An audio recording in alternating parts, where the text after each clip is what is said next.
Vous vous souvenez certainement de notre procès au Mans en janvier 2022, avec la présence notamment de Christiane Lambert, ancienne présidente de la FNSEA.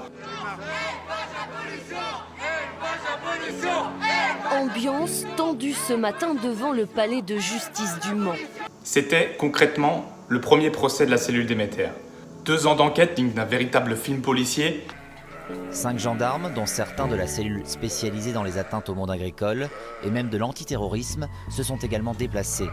Pour des tags sur des élevages de dirigeants FNSEA, de chambres d'agriculture, ainsi que le sauvetage de 7 agneaux la veille de Pâques, pour lequel le tribunal a suivi la demande du ministère public en condamnant carrément 4 d'entre nous pour association de malfaiteurs.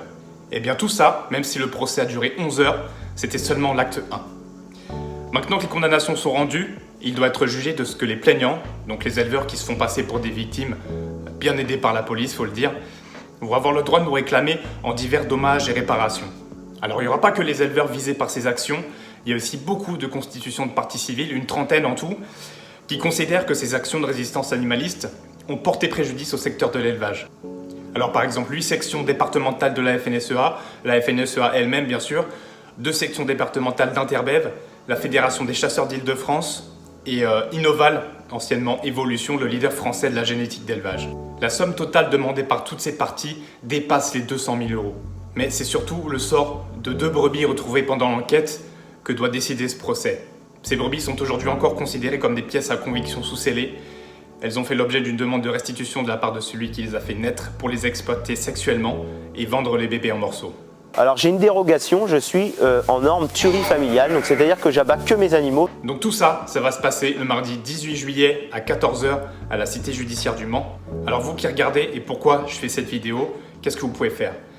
Eh bien vous pouvez tout à fait venir, c'est une audience publique, vous pourrez y assister et il y aura un rassemblement de soutien prévu vers 13 h avant. Donc si vous êtes dans le coin, vous pouvez tout à fait nous rejoindre et participer, montrer votre soutien et votre indignation par rapport à la répression que les animalistes subissent de plus en plus.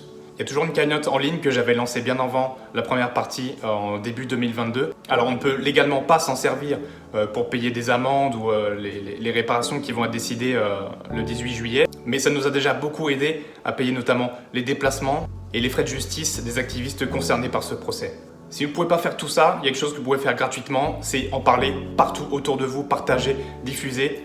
L'antispécisme est une question éminemment politique et la répression des activistes politiques est tristement d'actualité.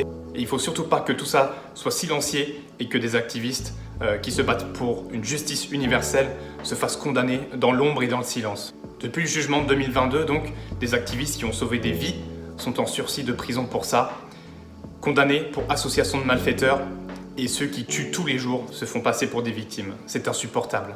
Merci de m'avoir écouté et merci d'avance pour tout ce que vous pourrez faire en marge de ce procès important. Je vais évidemment continuer à communiquer sur la suite. Je vous mets le lien de la cagnotte dont je vous ai parlé en description. Elle est aussi en bio sur le compte Instagram Animal First. Merci pour tout.